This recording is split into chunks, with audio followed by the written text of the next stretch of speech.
hop là, café, téléphone, tablette, lunettes. Avec ou sans lunettes? C'est pas ça, avec ma gueule refaite, on dirait clairement que on tourne un épisode de Jackie Michel, quoi.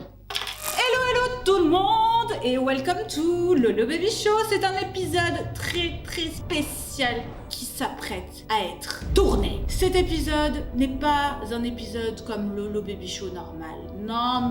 Cet épisode est un épisode de Dr Lolo. Je me transforme en Dr Lolo. En fait, en gros, je vous ai demandé sur mes réseaux sociaux, que ce soit ma page Instagram ou mon Snapchat, de clairement devenir vous, Lolo Baby Show. En gros, je prends tous vos témoignages en vidéo, je respecte votre anonymat et on parle ensemble de vos problèmes qui peuvent être les problèmes de tout le monde, même s'il faut, moi, j'ai clairement eu ces problèmes-là un jour, ou peut-être que je les ai. Je vais répondre clairement et je vais surtout vous donner des conseils, mais vous aussi, vous allez leur donner des conseils. C'est le nouveau concept de Lolo Baby Show. Bienvenue dans Dr Lolo.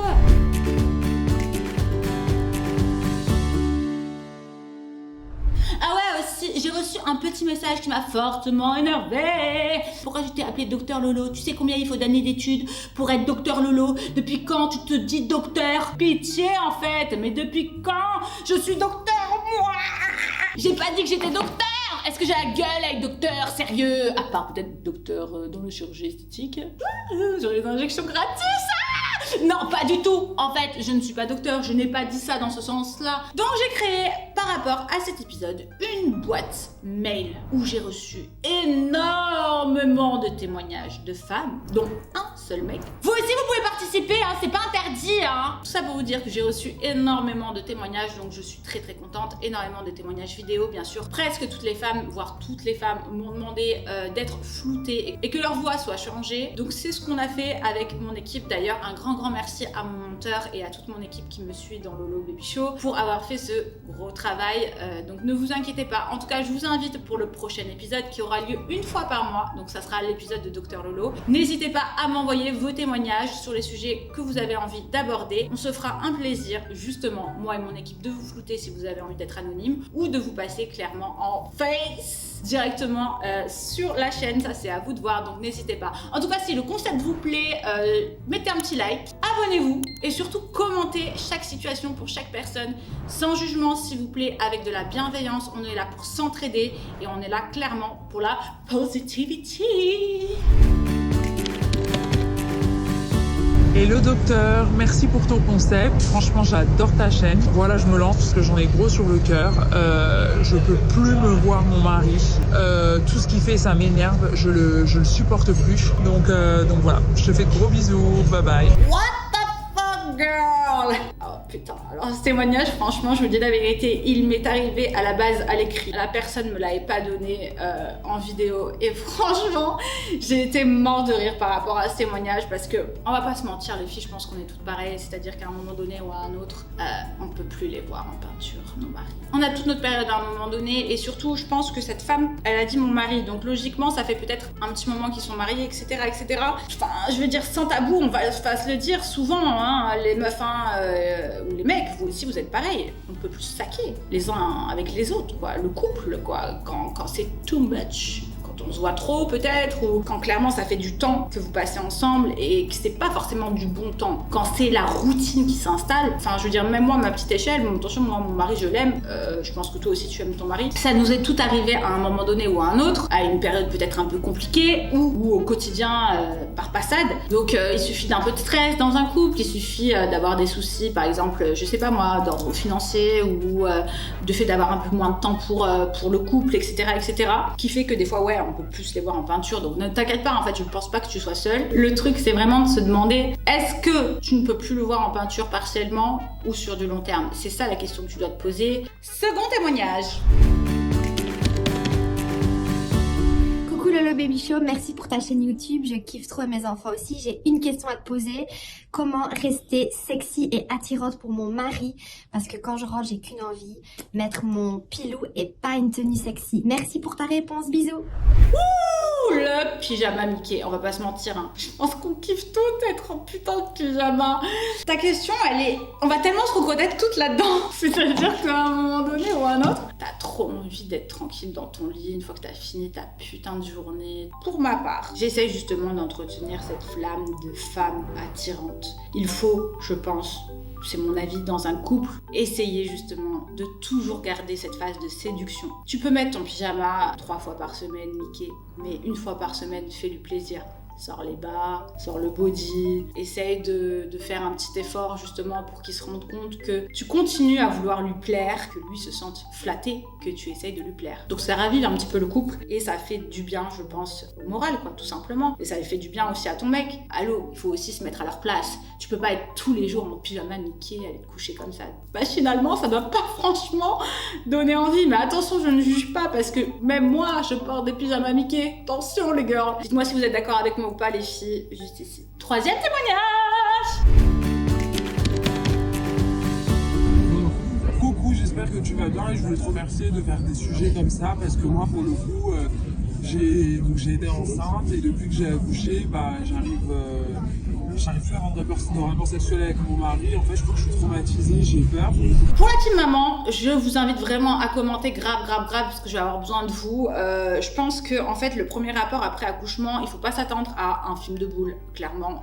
On peut pas s'attendre à un truc de ouf. En plus, ça dépend si vous avez accouché par voie basse ou par césarienne. Moi, j'ai accouché par césarienne, donc je n'ai pas forcément eu de séquelles en bas. Ça n'a pas forcément changé quelque chose. Vous voyez ce que je veux dire? Mais après, pour les femmes qui ont accouché par voie basse, je peux concevoir qu'il y ait, si vous voulez, une certaine réticence. Et du coup, peut-être que ça reste dans ta tête et ça fait que ça bloque et ça fait que tu as eu un rapport un petit peu, comme tu dis, horrible. Témoignage suivant. Écoute, moi j'aimerais bien t'expliquer mon problème. Ça fait 2 ans que j'ai accouché, depuis j'ai plus du tout de libido. Donc voilà, j'espère que tu pourras m'aider, répondre à toutes mes questions. Je te remercie, bisous. Alors, je vais pas mentir, personnellement pour moi, après je sais pas qui, n'hésitez pas à donner des conseils donc à ce témoignage-là. Perso, j'ai été team glaciaire pendant ma grossesse. Ensuite, c'est là où je suis redevenue team volcan pendant peut-être 3 à 4 mois et après bam, chute d'hormones et là je suis redescendue en team glaciaire mais genre fort. Donc je sais qu'il y a pas mal de femmes qui c'est absolument la même chose et c'est un peu bizarre parce que c'est vrai que c'est-à-dire qu'après bébé on peut avoir des périodes où la libido est complètement à zéro, ce qui peut être frustrant pour notre partenaire et du coup en fait on va se renfermer sur le côté maman et plus forcément sur le côté femme attirante ou cochonne. Ça peut être embêtant et ça peut être un frein aussi dans le couple. Donc peut-être que à toutes ces femmes-là et à même moi à cette période-là, je pense qu'il faudrait peut-être voir pour d'une manière naturelle stimuler votre libido, tel que bouffer du gingembre. Je suis vraiment en train de donner un conseil pour bouffer du gingembre. Non mais c'est vrai, mais allô, ça marche pas que pour les mecs, arrête un peu s'il te plaît. Voilà, essayez de trouver d'une manière naturelle des façons justement de booster votre libido ou tout simplement parler à votre gynécologue par rapport à ça. Ils sont là pour ça, donc n'ayez pas peur d'en parler et n'ayez pas peur justement aussi de trouver des solutions à ça. Ne vous laissez pas entre guillemets dépérir toute seule dans votre pieu, que quand c'est le moment du rapport entre guillemets vous êtes complètement dégoûté de passer à la casserole. Voilà, tout ça, ça peut se travailler et tout ça vous pouvez clairement en parler à une personne qui est dans le corps médical qui peut vous aider à vous stimuler d'une manière soit médicamenteuse, soit naturelle. Témoignage suivant.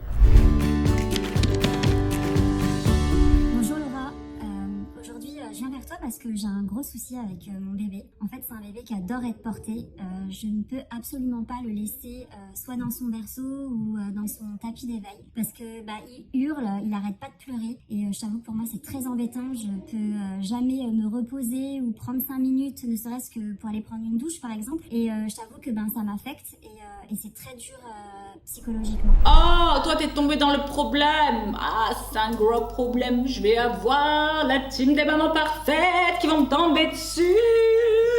En fait, je pense que tu l'as mal habitué le petit. Attention, je rectifie. Les mamans parfaites n'existent pas. Celles qui vont dire ouais, elle aurait pas dû faire ça, ou celles qui vont dire ouais, elle fait ce qu'elle veut.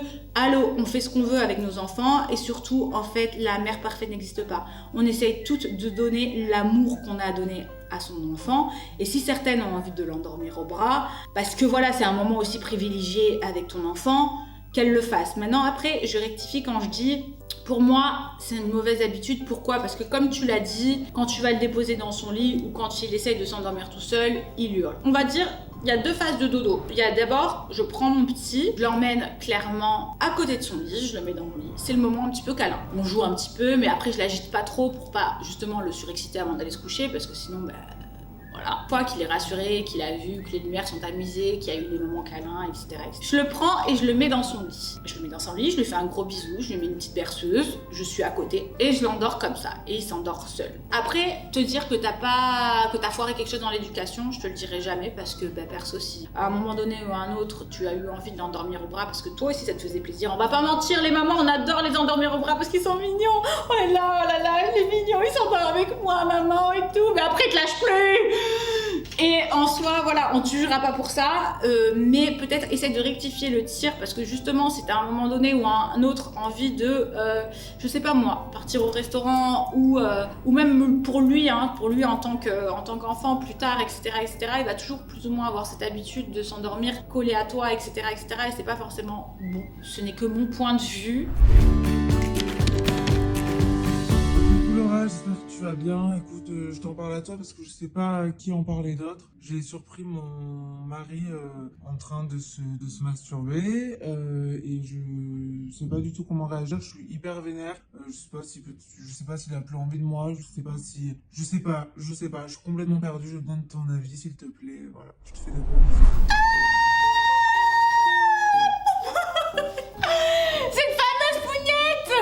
On va rétablir une vérité qui va peut-être déplaire à chacune, mais j'en ai strictement rien à foutre. En fait, je vais vous dire la vérité, les meufs. Tous les mecs, même celui de Kim Kardashian, ils se poupougnent. Ah, il faut arrêter de dire « Ouais, mais moi, pourquoi il fait ça ? Et c'est pas normal, je le satisfais pas, etc. etc. » En fait, c'est juste machinal chez eux et c'est juste un plaisir peut-être personnel qu'ils ont envie d'avoir avec peut-être même des films érotiques, ou etc. etc. C'est pas pour ça qu'ils vous aiment pas et c'est pas pour ça qu'ils ne vous désirent pas. C'est juste des hommes, en fait, qui ont besoin, à un moment donné ou à un autre, d'avoir un plaisir seul, personnel.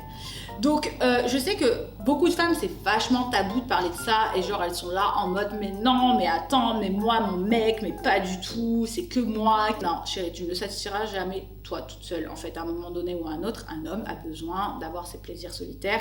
Et si je suis franche, autant que ça, c'est parce que je le sais que c'est vrai, j'ai eu énormément de témoignages et vas-y, dites-moi les mecs, ceux qui me regardent, si c'est vrai ou pas. Bah non, après, je peux comprendre que tu puisses perdre confiance en toi. Et malheureusement, c'est ça qui revient souvent par rapport à ce sujet-là, c'est que certaines femmes se disent « Ouais, putain, je le satisfais pas assez. » Ça, c'est encore un sujet, mais super pointilleux sur lequel j'ai vraiment envie d'aller. C'est ne vous comparez pas et surtout, ne vous dites pas que vous êtes moins bien et que vous ne le satisfaisez pas et que c'est votre faute. En fait, c'est tout simplement tous les mecs sont pareils. Voilà mon point de vue. N'hésitez pas à commenter pour me dire si vous êtes d'accord avec moi ou pas. Témoignage suivant. Aujourd'hui parce que je sais que tu as de très bons conseils, j'adore regarder tes vidéos et j'ai vraiment besoin de toi aujourd'hui. J'ai ma meilleure amie, je l'adore, on fait les 400 coups ensemble, mais le seul souci c'est que j'ai du mal à être honnête avec elle. Quand elle s'habille, quand elle se maquille, elle me demande si elle est jolie pour avoir mon avis, mais malheureusement je dis pas tout le temps la vérité, je sais que c'est pas bien, mais voilà, j'essaye d'être au-dessus d'elle et j'essaye d'être plus jolie qu'elle pour que tout le monde me regarde moi et pas elle. Donc s'il te plaît, donne-moi un conseil. Alors ce sujet-là, je pense que la jalousie féminine entre copines, mais ça existe depuis les millénaires. Et on va pas se mentir, pour moi, la jalousie féminine, il n'y a rien de plus ravageur. Quand une meuf est jalouse d'une autre meuf, elle est capable de tout. Si les femmes s'entraidaient plus les unes et les autres, il y aurait beaucoup moins de problèmes. Je reviens à toi et ton témoignage. Je ne juge pas du tout le fait que tu sois jalouse de ta meilleure pote. Parce que je pense que tu as peut-être un petit manque de confiance en toi. Mais peut-être que c'est ta meilleure pote aussi qui te le donne, ce sentiment-là, sans forcément le vouloir. Parce qu'en fait, tu la vois, tu l'idolâtres un petit peu. Je vais bien peser mes mots, mais ça nous est tous arrivé d'envier une personne. Après, vous avez l'enviosité du genre, en train de se dire « Putain, elle a de la chance, j'aimerais bien avoir ça ». Et vous avez la jalousie. La jalousie qui est vraiment le truc de « Putain, elle a ça. Pourquoi elle a ça ?» Par exemple, je vous explique, je suis pas du tout tempérament jalouse. Pas du tout. C'est-à-dire que j'ai d'autres défauts, hein. Croyez pas que je suis parfaite, pas du tout. Mais genre, j'ai pas le souvenir de m'être dit, putain et tout, elle a ça, vas-y, elle a ça et moi je l'ai pas. Non, en fait, il m'est arrivé, bien sûr, par rapport à des potes à moi. Putain, elle a eu de la chance et tout. C'est bien ce qu'elle a dans sa vie. Putain, je suis contente pour elle. Ben, j'espère qu'un jour j'aurai ça, voire mieux. Vous voyez ce que je veux dire? Ça, c'est la différence. Il faut toujours se dire, elle a de la chance, tant mieux pour elle. Peut-être qu'un jour j'arriverai à ça. C'est ça qu'en fait il faut travailler, je pense, et surtout qu'il faut arriver à faire la part des choses. Faut que t'enlèves ça parce que ça va te ronger au fur et à mesure du temps que tu vas passer avec elle. Ce que je ferais à ta place, c'est que peut-être je prendrais des distances avec mon amie où je lui exposerais le problème en fait. Je lui dirais, écoute, tu sais quoi, en fait quelque part je me sens pas très bien en ce moment dans ma peau, ou je me sens pas bien du tout, je vois que t'es épanouie, je vois que t'es belle, je vois que t'es bien, et moi si tu veux quelque part, ben je t'envie un peu d'une façon un peu pas forcément bien. Je vais peut-être faire un travail sur moi-même, ou peut-être que toi tu peux m'aider justement à avoir confiance en moi. Oh, il nous reste 2 témoignages les gars, alors après c'est fini.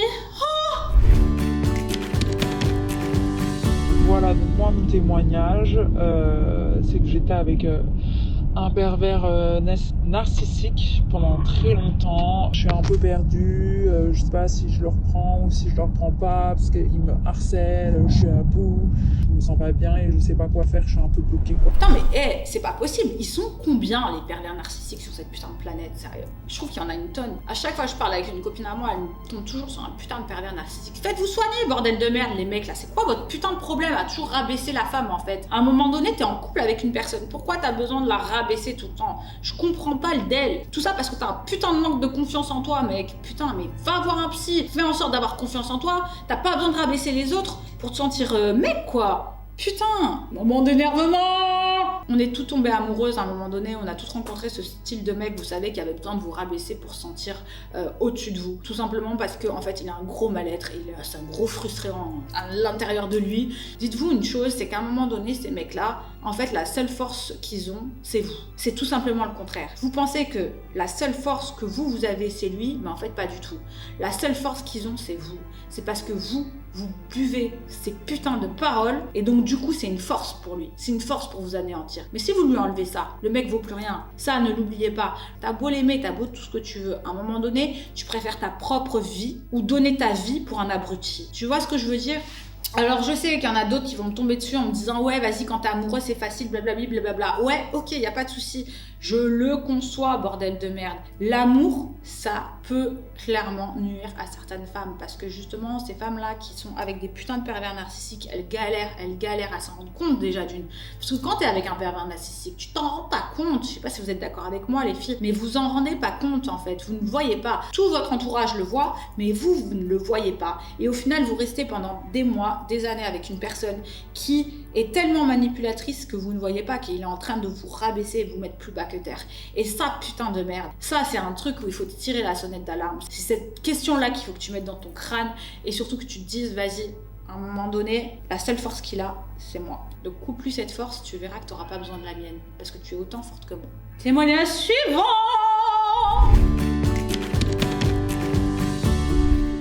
J'espère que tu vas bien. Écoute, moi mon problème c'est que donc je suis lesbienne et j'aimerais bien faire mon coming out mais je sais pas trop comment m'y prendre, comment faire, j'ai un peu peur des représailles, ma famille, comment elle va le prendre, j'ai peur que mon comportement change vis-à-vis de moi, que j'aime les femmes, je sais pas trop comment m'y prendre donc si t'as des conseils à me donner.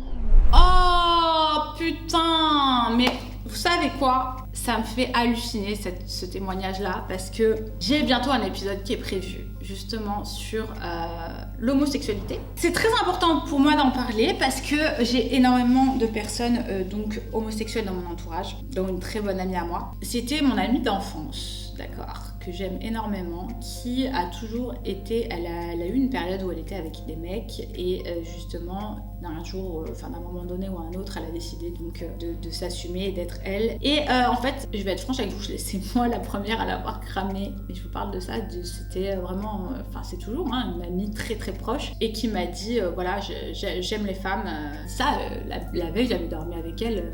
vraiment des amis. Donc, vous savez quoi, en fait, il n'y a rien qu'à changer. Pourquoi ça changerait? Voilà, ce témoignage-là, voilà, c'est encore une fois parce que les mentalités sont obtus ou parce qu'il y a trop de préjugés, etc., etc. Voilà, la meuf, en fait, elle est là et elle veut clairement faire son coming out. Et en 2021, encore maintenant, on met encore des préjugés. Elle a encore peur de ça. Attention, il y a certaines familles qui sont un petit peu, on va dire, avant-gardistes et qui ont gardé une petite mentalité qui n'est pas forcément ouverte. Ça peut être compliqué à gérer et il faut forcément peut-être amener des sujets tels que le coming out avec des pincettes, etc. C'est pas d'une façon un petit peu plus douce plutôt que d'arriver directement en disant ouais je suis gay ou je suis lesbienne. Enfin je veux dire voilà, tu peux arriver à emmener ce sujet-là avec tes proches petit à petit. Tu ne pourras pas être 100% toi et 100% heureuse dans ta vie si tu ne t'assumes pas tel que tu es. Et maintenant en 2021, vas-y, être lesbienne ou être gay, ce n'est pas une tare. Mais je reviendrai bientôt avec un nouveau épisode YouTube concernant justement la sexualité et l'homosexualité. Voilà. C'était l'épisode de Dr Lolo, j'espère que ça vous a plu. Alors, je me suis pas pris pour une psychologue en herbe, loin de là. Je vous ai juste donné ma façon de penser et j'espère vous avoir aidé avec toute ma positivité. Alors, allô, cette chaîne n'est qu'amour, on est bien d'accord. Je ne veux zéro jugement. Je ne veux pas être jugée non plus sur ce que j'ai pu donner comme conseil. Si vous n'êtes pas d'accord avec moi, vous pouvez le dire tout simplement en commentaire d'une façon bienveillante. Donc n'oubliez pas en fait que l'union fait la force et que les femmes entre elles peuvent être mauvaises. Donc justement, essayez juste de vous solidifier les unes les autres en vous donnant des bons conseils plutôt qu'en se taclant. Voilà, c'était l'épisode de Dr Lolo, j'espère que ça vous a plu. Pour toutes celles et ceux qui ne sont pas abonnés à ma chaîne, n'hésitez pas à vous abonner là, le pouce bleu si ça vous a plu, et surtout je vous laisse l'adresse mail qui est ici, car le mois prochain, je reviens, promis pas avec mes lunettes de cochonne. Bisous.